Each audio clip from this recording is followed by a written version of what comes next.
As I'm working through all these sequels, this one was nice.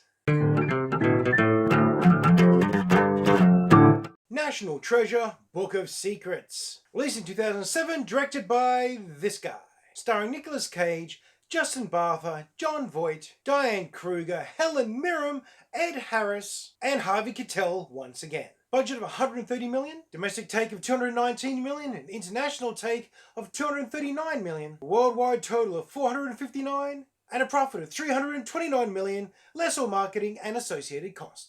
Characters, well, our core four from the previous movie, they're back and they're still really well done. They're clever, they're charismatic, they're fun on screen, they interact really well. They've gotten some interesting things with the characters, like the two mains. They're not together anymore, they've kind of broken up, and they're working through some dramas there. That's nice. Riley's still trying to do his thing. He's on the edge of success. He's on the edge of celebritydom, being a celebrity. Ed Harris plays a suitably intimidating and smart villain. Once again, this movie series has smart villains, which is good to see and great fun to behold.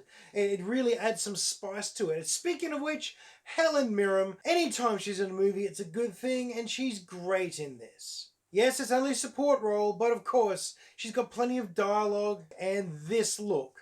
She delivers this look a couple of times, and they're withering and perfect. Harvey Keitel is back as FBI agent, that guy.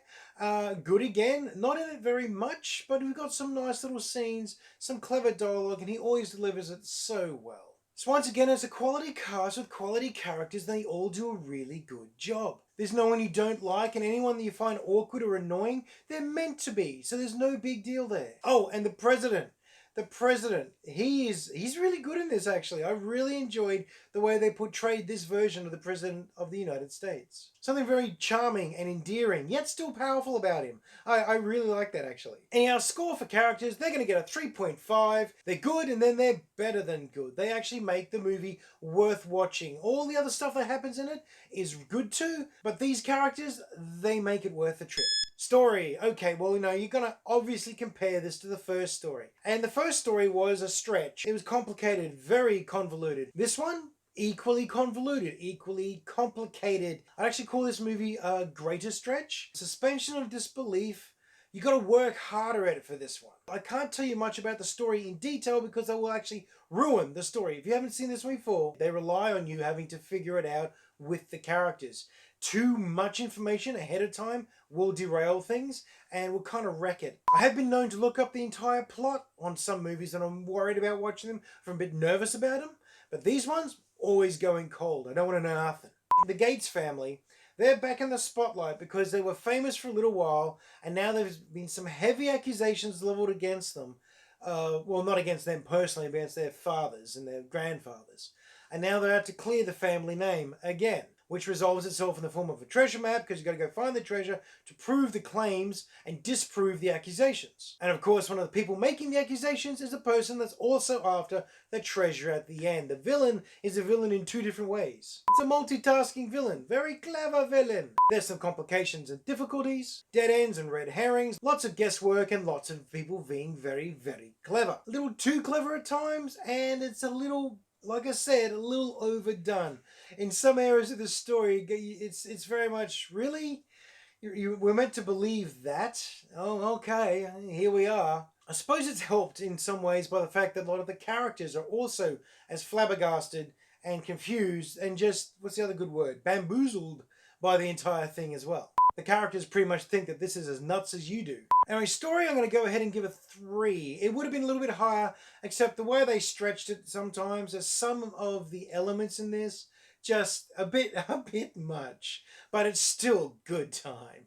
Look and feel. Well, this looks and feels really good. This feels like a spy movie. It's actually really quite well done. It's very smooth, very polished. Very pretty looking film. The houses, the sets, the offices, the palaces all look really nice. They really suit. And then when you're driving around the streets of London or you're over in Paris, it feels like London and Paris. It looks like what it's meant to look like. Clothing, guns, gear, gadgets, where they are, what they're doing, all of it feels right. If you told me that all of this, apart from the end, was filmed on location where they said they were, I'd believe you. Visually speaking, that is. Logistically, no, it can't possibly have been done. The only time it gets a bit iffy, the only time you really question it properly is at the end, unfortunately, when they actually go to the... Oh, no spoilers. When they get to the final location of the treasure map and they're in there, that's when it really feels like a set. Also feels a little Indiana Jonesy, which is good for it. But ultimately, it really does feel like a set. They're on a backlot somewhere where someone's gone and rigged up a series of tunnels, possibly even a cave network. It looks pretty good, except it's in fairly stark contrast with the rest of the movie, which looked very accurate, highly immersive, and just real. Just everything else felt real. The ending didn't feel real. So the score for look and feel, I'm going to go ahead and again give this one a 3. It looks good, it looks appropriate. You buy into everything you're seeing. It's just at the end where it can pull you out. If you overthink it, you're kind of done. That and physics just gets completely left behind a few times at the end there. But on the whole, not too bad at all. Script. Well, once again, the script is very nicely done. Good amount of polish, lots of interaction, lots of clever things said by clever people with excellent timing and pacing. The characters are on point. They feel like a continuation, if not a progression, of the characters from last time. It also helps that all the actors are really good. The action sequences were pretty good. I mean, the car chase in London, that was fantastic. I really enjoyed that. Something about a good car chase, right? They're just fun. The action beats at the end, were okay. It's like Indiana Jones light. I've seen most of those setups and sequences in other movies, actually. But no, it was tight, it was fast, it flowed well, it was well done. It never lost you. You always knew where you were in the storyline.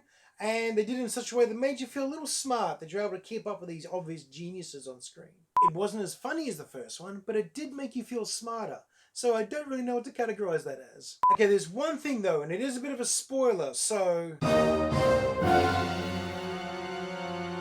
at the very end, once they've escaped the location. Now this is a secret location that's been hidden for hundreds and hundreds and hundreds of years. No one's ever been able to find it. No one ever knows about it. Everyone's been looking for it. It's a highly sought after location, but it's been lost forever. And they escape out through this drainage system that looks very obvious. In the hundreds of years that this has been hidden, you're telling me that no one's come along and gone, what the hell is this on the side of the mountain?